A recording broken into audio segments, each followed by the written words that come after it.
Thank you for tuning in for the third episode of Life in the Elements.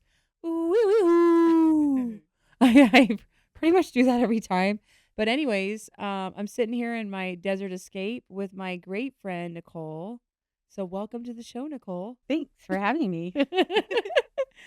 There's so many things I want to ask you, but first I just want people to understand a little bit about who you are and what brought you to wanting to do this kind of work. Who am I? I am a giver. Yeah. I am all about humanity. I care deeply about people. Mm-hmm. You're an empath. I'm definitely an empath, and that's kind of heavy sometimes. Mm-hmm. But I don't feel like I need to change that part of me. No. Because I feel like it's a crucial part of who I am, and it's why I do what I do also. I think that's what makes you great at what you do.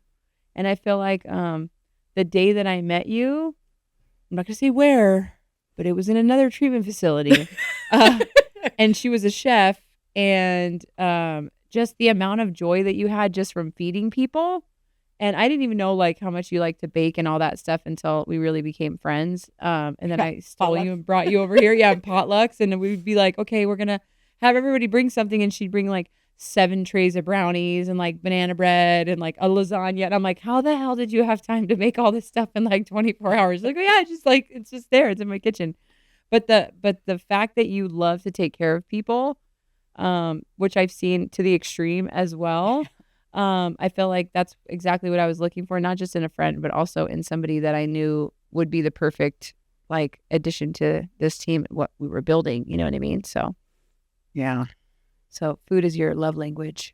One of them. Yeah. Do you want to share with our viewers a little bit about like your history? Like how long have you been sober and stuff like that? I've been sober almost 8 years. My clean date is my son's birthday. Well, not the year, but obviously, but it's 10/4/2018, and he was born 10/4/96. But back when I was a kid, I would have said it was horrible, and it was just so like, but now that I reflect on it, I'm like, it wasn't really as bad. I don't think it was as bad as I thought it was back then. You know what I mean? But like being adopted, always feeling inadequate, and just always feeling like you never belong. I didn't realize that had a huge effect on what would happen, like the events that would take place in my life and the choices that I would make. Yeah. It's crazy though, because sobriety has given me like so many different things, but perception, on a whole different level. For sure. And it's just, and I can agree with that too, because I feel like sometimes like even with like growing up, like feeling like I had depression later on, like junior high era, but like looking back at my life, I know how good I had it compared to a lot of people that I got to know on the streets, like Frankie's situation and other people that grew up like him and like foster care, parents that didn't love them. Like I knew my parents loved me, they fought every day of my life, it felt like. So I didn't get to see what like real love looked like, kind of like a messed up love with money involved, which makes it even more messy. Yeah. But I think that like as kids, it's like you see things differently than you do once you're older and you realize that like that was really bad for me then. And it doesn't take away like the feeling of trauma or what might have pushed you into like bad relationships or drugs or whatever. Yeah. But I think looking back, like we can appreciate like the struggles that our parents had to like, fight for us to be where we are now, even if we don't always agree with the things that they do, because like my parents were assholes sometimes, but like as much as like I've gone through things with my mom or I went through things with my dad, it's like I'm grateful that I had the parents that I had, Yeah. I mean, therapy also helps. Therapy's good. Yeah. So my therapist tells me like when I was a kid, my mom, she got upset because I wanted to find my birth mom. And it wasn't for any other reason but honestly, to find out she had big boobs or not. But And to find out like what, like everybody deserves to know where they come from, It's what part of you. what kind of diseases do they run in the family, and like everything else, and what type of person they are, what I'm going to be stuck with, Yeah.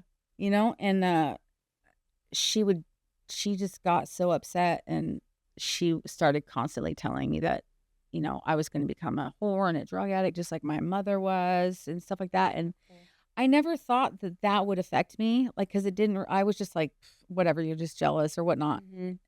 But after like having therapy, my therapist is like, you have no idea what kind of an effect that has on people. for sure. Because, I mean, you and your sister were both turned out to be addicts. Yeah, the word. So she manifested that for you. Yeah. And it's like, well, I know that she didn't, like, looking back on it, I know she had all these kids to raise and she was just under a lot of pressure and she didn't mean to like hurt me like that. But Doesn't make at the same time, it still happened. But I don't blame her for any of that because my choices are my own. But I also think like looking back on stuff like that too, it's crazy how your mind will, like, you act like maybe you heard her say it and it's like, dang. But then like you're just going on about your life and you don't realize like the weight of somebody's words, right? Yeah. Like I always tell my kids that too. It's like, you got to let things people say about you roll off your back. I didn't for so many years, and it did create this person that just believed like the worst parts of myself. And I still struggle with that. Like I tell you all the time, I have imposter syndrome, like the fact that this program is what it is because of all of us. Like I feel like, but I never thought I was smart enough or good enough or honest enough or all these things to like do something like this. You know what I mean? And by honest, I mean, I was always treated like the last 15 years of my life like a criminal. Like you're never going to get out from under these charges. Even if your record is expunged and all this stuff, like people are going to talk shit about you. And now I'm at this point in my life where it's like, oh, well, let them. You know what I mean? Yeah. Because we're so much more than whatever anybody can say.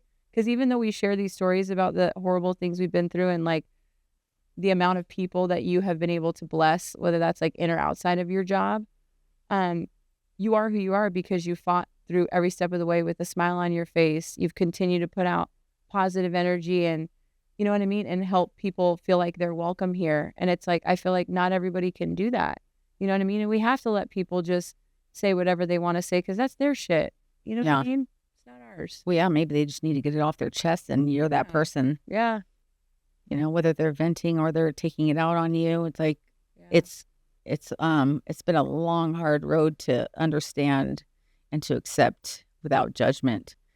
But only in sobriety have I been able to do that because when I was loaded, I didn't give a shit. Like I was just out there. Just out there doing whatever the hell I felt like doing at the moment. To someone or no one. Right? Still talking. Right. And I don't reflect on that. I don't need to know. Or the brown paper bag I really don't, going around the street. I've always been the type of person that I have to know. But like with that, I'm like, nah, I'm cool. I don't really know. Yeah. Like I'm good. Like I know I was screwed up and I know that like I did some really way interesting things. Interesting. Yeah. Quite interesting. Colorful things. Yeah. Colorful. Yes. Things that you would never do sober. Ever. I know, right? There's a lot of those. I also feel like, because I was talking to somebody yesterday that was like, do you still feel like you have like tweaker tendencies? And I was like, oh, for sure. Like, so the other day I was at my house and I'm cleaning up, which I have OCD, but also like my house gets trashed sometimes because I have a million kids. So I'm like walking around picking stuff up. I have like a toilet paper roll in my hand that I'm like, okay, I got to put this back in the bathroom. And then like, okay, I found some of the baby's toys, so I'm holding that. And then Axel's Baba's over there, and he's like, can you get me a new Baba? I'm like, yeah, I'm going to fill this up. And then I see the hairbrush and some hair bands, and I'm like, oh, I got to get these off the floor because the baby's going to choke. And then Wisdom had just asked me for the brush, so I need to make sure I take that. So before you know it, I have like this pile of crap in my arms, and I'm like standing in the kitchen, and Axel's like, my Baba! And I'm like, oh, yeah. So I'm like proceeding to take the milk out of the fridge while holding the toilet paper and the brush and all this stuff. Literally spilled it everywhere, and I was so frustrated because I'm like, why the hell didn't I set all this shit down? But like, tweaker tendency. Oh yeah, like it's weird how your mind will grab things, and it's like then my ADHD kicks in, and I forget. Like as long as I'm holding it all, then I can remember I have to put all this stuff back. But like, some of that stuff just never leaves you. You know what I mean? Did you have ADHD and OCD when you were using, or did I did. You did? I just didn't know what it was. And I think when I was younger, like in school, because I was all over the place, the teachers would be like, she's talking too much. So they'd like put my desk in the hallway and stuff. And I just like talk to myself out there or like draw. That's what your report card always had on Yeah, it. it would be like, or I'd come home with like Sharpie tats all the way up my arm. Oh my I'd be God. like, this is why you failed your math test. Like, put the fucking markers down. And I'm like, I can't. Like, I just get so distracted, you know? And also, like, it's boring. I don't need geometry for anything. Like, unless I'm going to be an architect or something. But yeah, anyways, bringing it all back, I do feel like there's certain things that I get really like self-conscious about. And that's one of them, because I think I was told for so many years, like, you have to present this certain way. And so it's like, we don't recognize a lot of those things. Like, no, you're not allowed to put that on paper that like you're ADHD, because then people are going to think like something's wrong with you. But it's like, it's okay to have stuff that you have to work on. And I do feel like meeting other ADHDers like you makes me feel like, hey, look, there's a squirrel. Yeah, like, and legitimately, there's squirrels behind our office. Like, it's confusing. There were squirrels at the ranch. Little nutty. There was a lot of squirrels at the ranch. Yeah.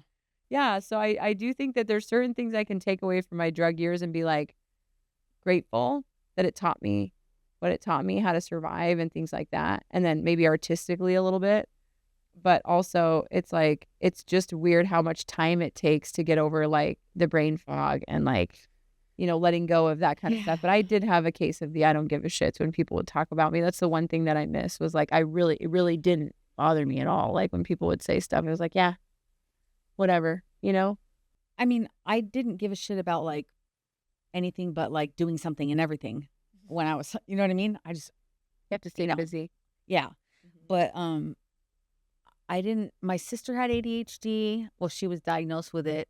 My mom didn't think that I had ADHD. She just thought I had machine comprehension problems. But, and my mom calls me permaspun because of it, because like I don't feel like I was ADHD before. I wasn't the hyperactive part until the meth. You know what I mean? And you were. And then once I quit doing the meth, it was like, I feel like I never left it. Yeah. Sometimes I'm like, I have insomnia sometimes. Like I have all these things where my brain's just like, and I feel like that one sticker that I gave you that said I have like 10 tabs open and yeah, where's the music coming from? Yeah. Yeah, she gave me the shirt that was like, there's 10, ADHD is like having all these random tabs open in your mind, like a computer. And also like you're going through like, okay, I got to wait, where's that music coming from? It's like, that's how it feels. Yeah. You know, and then I have all these kids, so then they're all talking to me, and it almost makes me feel more comfortable because I'm like, oh, okay, this is right. Where all this the is on my level, right? From. Yeah. So I wanted to ask you, now that we've gotten completely off track, right? See, I knew this was going to be a bad thing. No. Yeah, you see, this is happening in real time. Everybody, you're welcome. With your addiction, though, once you had that conversation with your mom, when do you feel like was the first time that you realized like that you were stuck? Like when you. Because I remember my first time using and being like, oh my God, oh no. Because that was, I think, when the lights went on and I realized like, shit, there's addiction in both sides of my family, which I actually didn't learn till later. But it was like, I loved it. And that was the hard part, was that I felt like for the first time, I didn't have to feel like me for a day. And then it led to another day and another day. I didn't know if there was like a moment like that for you. Mine was, I started using because I've always felt fat. And I met a girl and she, I was 19 and this girl that I'd gone to high school with, I met her at, like, I got a job at a telemarketing place, of course. And I seen her and she had lost like 100 pounds. And I was like, dude, how did you lose that weight? Like, and she's like, here, try this. And that was it. That was it. Like, I mean, I was like, and that was back when it was like crank and it was nasty. And like, I was breathing out of a paper bag. Oh my God. I was married, you know, I had my son and I was 240 pounds.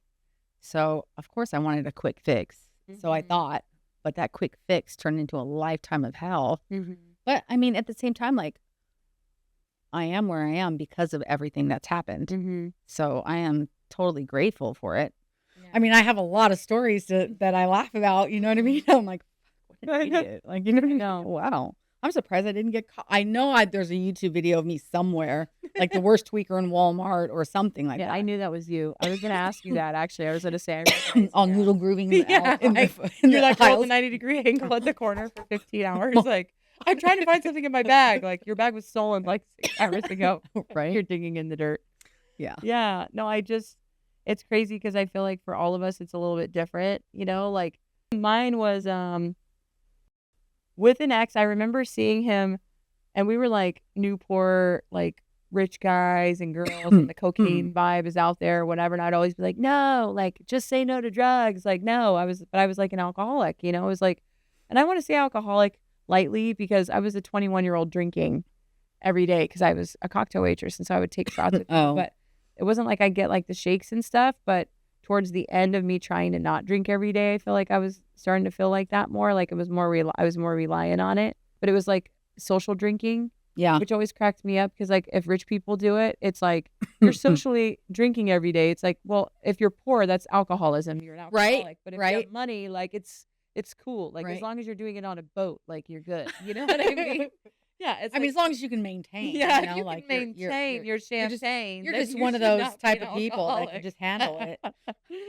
So I was one of those maintaining my champagne, and the blow thing was big down there. And then I remember seeing him untwist a light bulb and scrape the film off and smoke like that. And I was like, what the hell are you doing? And I was like, it's either me or the drugs. He's like, cocaine? yeah, it's the drugs. Definitely the drugs. I was like, you're just going to choose that easy? Like, no, not Wow. cocaine. It was meth.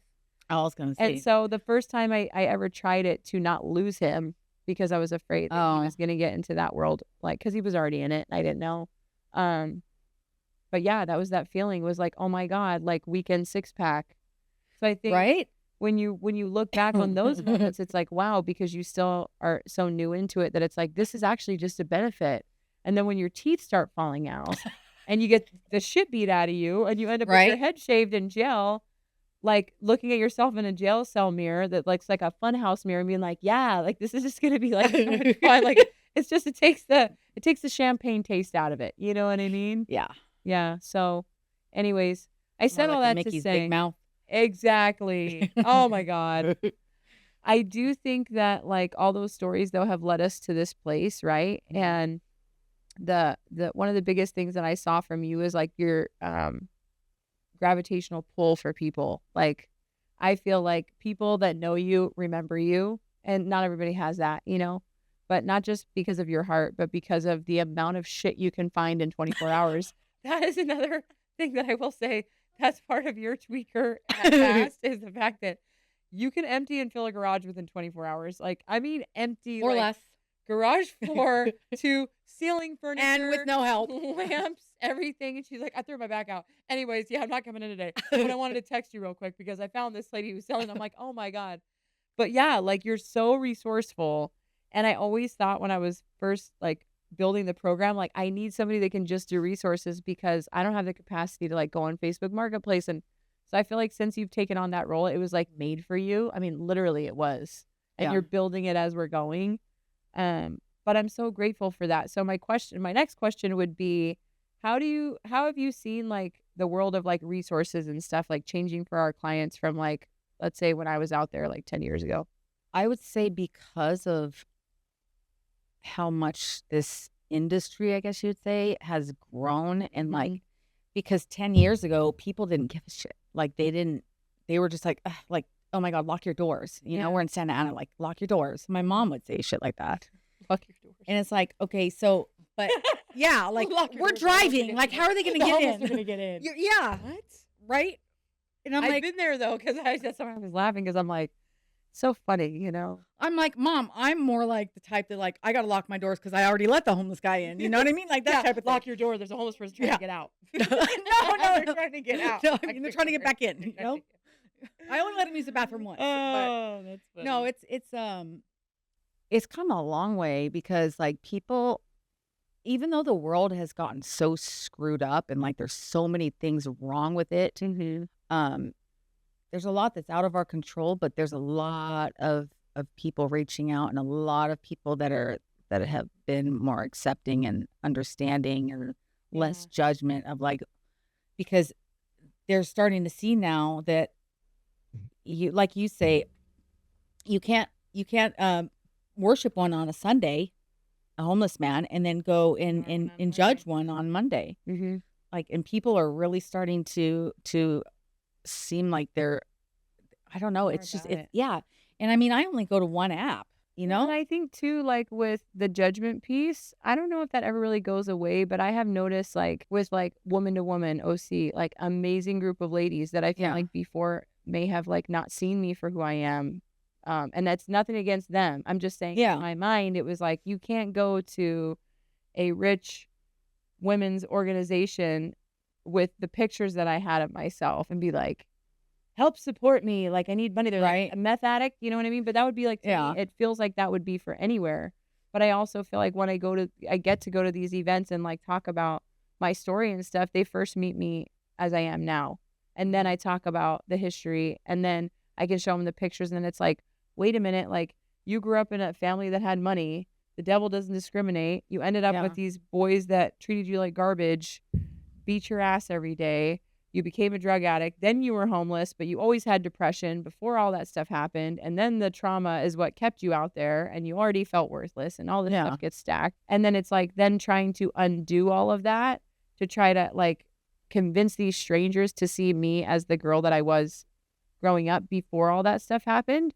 And it's like, I feel like people are starting to open their eyes now because they realize too, there's a lot of secrets in homes because just because your kid or your mom or your dad or your brother, sister, grandma, whoever, that's an alcoholic, a drug addict, has severe mental health, whatever it is, there's so many more people that have somebody like that that's connected to them Mm-hmm. or an ex-partner or a partner now or whatever. Yeah. Where when I started talking about it, I realized like some of these ladies that I met were like, yeah, my husband's still an alcoholic. I don't know what to do. Like he makes buku bucks or I take care of him and, you know, and he's just sitting around all day drinking and I don't know how to help him. Or my son, yeah, he's a severe drug addict on fentanyl. Like, would you be willing to come and do like an intervention? I'm like 100%. But there's so much stigma around like, I'm a bad parent if my kid's an addict. No, you're not. You know, Yeah. not always, but it's like sometimes it really just is in your genes, or that's why we have to be so protective of our children. Yeah. Because the second that they use something or get in a car accident, now they're addicted to Norcos, which happens all the time. Oh, yeah. It's like back injury or a kid playing football busts his knee. Now he's addicted to pills. Then he ends up in a tent 10 years later. And now people are looking at the mom like, well, didn't you notice? It's like those were prescribed by a doctor. Yeah. Like that shit starts so easy. And I think that people forget.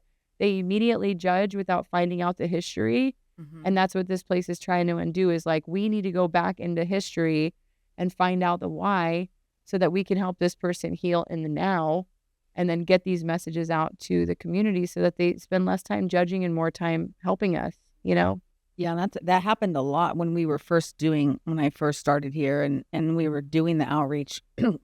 I noticed that was a huge percentage of like when we'd ask people like what happened, you know, like what's going on, like how can we help you, and then they start talking about their story and they're just like, man, like I got in a skateboarding accident or a car accident, and you know they prescribed me morphine and oxys, and then they just cut me off, so I had to turn to heroin. Like, what the heck? Like, and it's like, okay, and they're hurting, like this was not them at all. Like this was not their doing. Or like the traumatic brain injuries we see out there where it's like the TBI and the guy doesn't remember like who he was yesterday and their family doesn't know how to take care of them. So they end up on a bus stop bench and then we end up with them as a client. Or they accidentally killed someone. So then they went and did a prison term and now they're out and their family's dead and they have to start over. It's like, there's so many different reasons. I feel like you'll never find two people's stories that are the same. Yeah. Because there's always a different version of those stories, you know? But I do feel like not just with the resources that you've helped build with like the supplies and things like that, but also us as an organization coming from this life, I feel like having more of those stories out to like make people understand makes them more willing to like help them. You know what I mean? Well, yeah. And that's why I don't think that this is why I am the way I am. But when I grew up, it was like, oh, you know, hush, hush, like, you need to act right. You need to be like this type of person, you know, like whatever's behind closed doors is behind closed doors. But in public, you're going to act this way. And I was always like, don't speak until you're spoken to type of thing. So like, what do you expect me to do? Now I speak whenever the hell I want. No. But like, Yeah. I don't want to be silenced. I'm not gonna be silenced. I mean, I know there's a place and a time for everything, but like, I'm very open and I'm very transparent about like probably Things you maybe went through. things I should not be sometimes, but I think that's good though. You don't, you're not shying away from everything that made you now, And I think there is like a point in our lives where it's like you deserve to be able to tell your story with strength because it took strength to get through it. You know what I mean? yeah. And I just feel like that's the only way that we're going to be able to help people is if we're open and honest about where we come from. Because if you just have an education, that's the only experience that you have. How are you going to understand at that level? Mm-hmm. You can't really I mean, it's more clinical. Right. And we need that. Don't get me wrong. But like, I think there's a whole different level of trust that we get from clients because because they're like, oh wow, she's not just talking shit or judging me. She's actually been there. Like she knows. Yeah. And I think that it's gotten us a lot farther. And people have been so much more receptive. Yeah, for sure.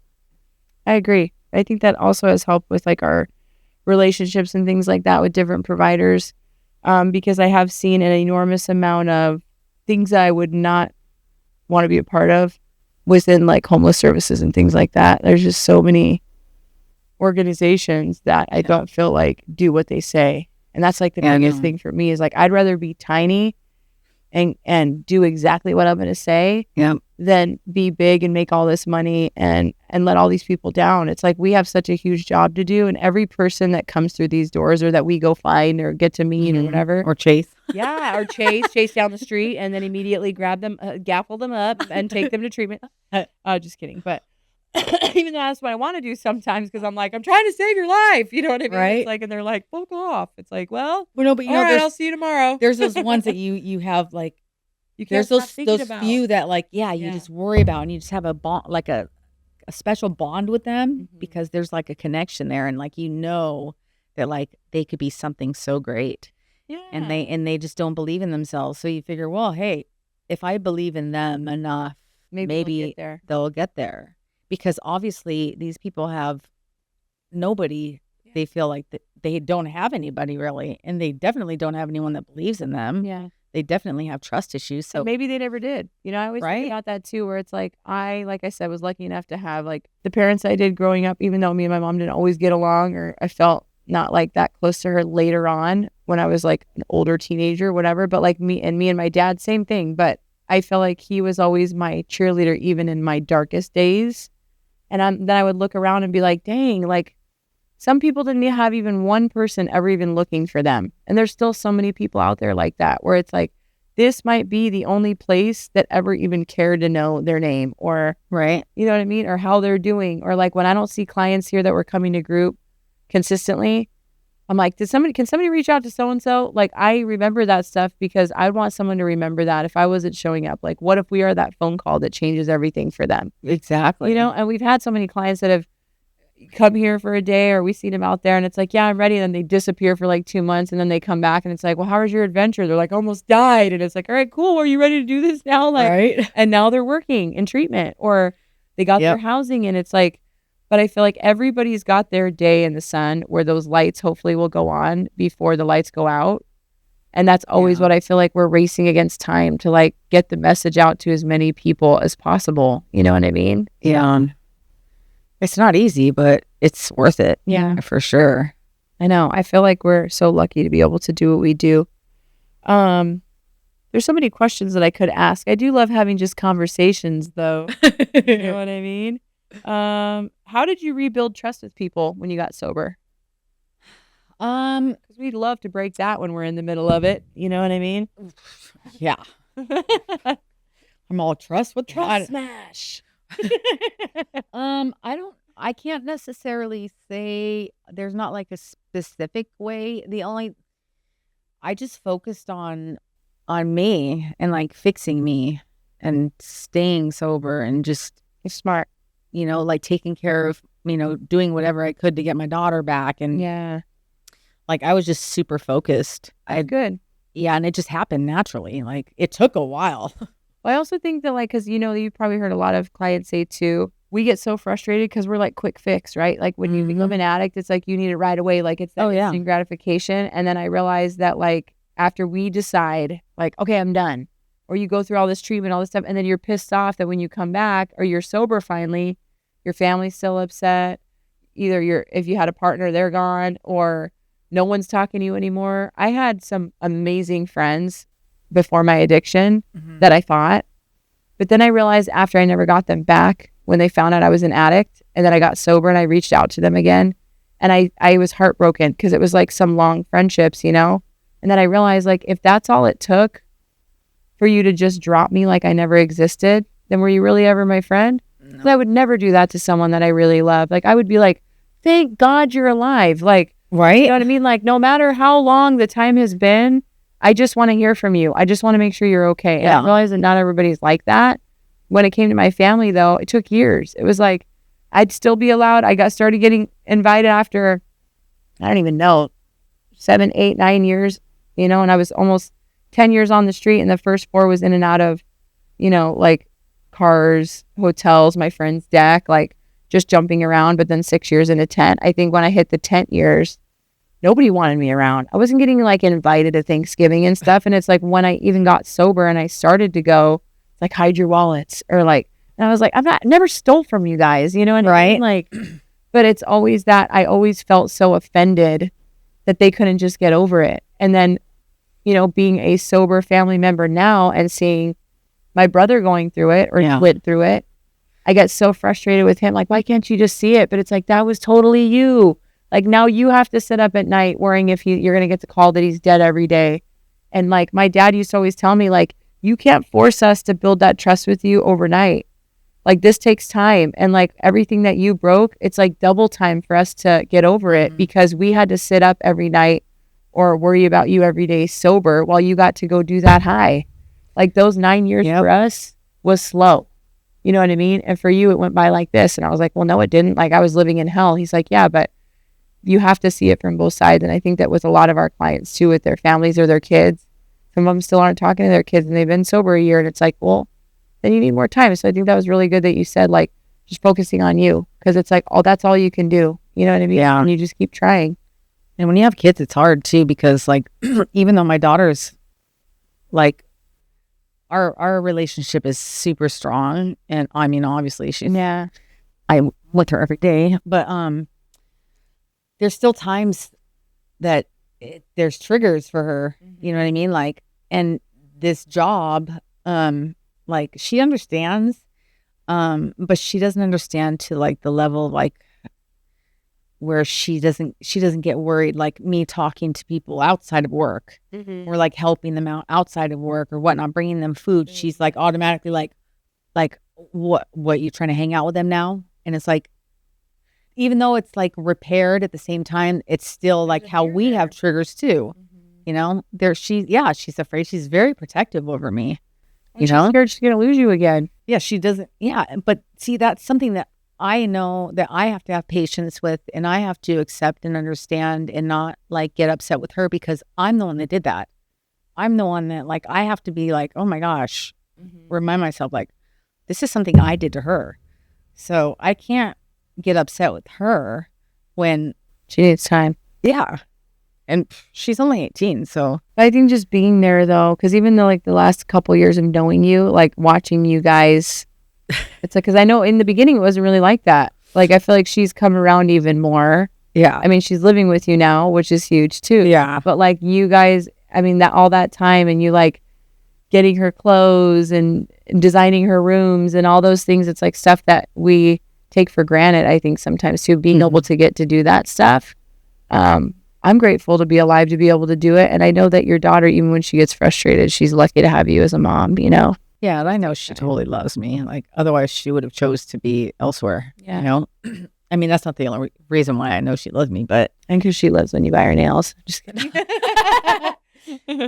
She's so bougie. No, now that she has a job, she buys me stuff. Okay, that's good. Yeah. Yeah, I do think the trust thing is, it's hard, but I just encourage our viewers, which is funny because right now it's just Caitlin. So I encourage you to always keep your eyes on the prize. And I think that like people in recovery, like that's all we can do is just focus on that one day at a time, pray, put that good energy out there and just keep trying, because I think hopefully there will be a day that the people that love you, if they're not already reconnected to you, get the message and they'll reach out when it's time. You know what I mean? Well, and I think forgiving yourself is like one of the most important things to do, because without that, you're going to get like stuck at a certain point and you're not going to be able to move forward after that, because it's really hard. Yeah.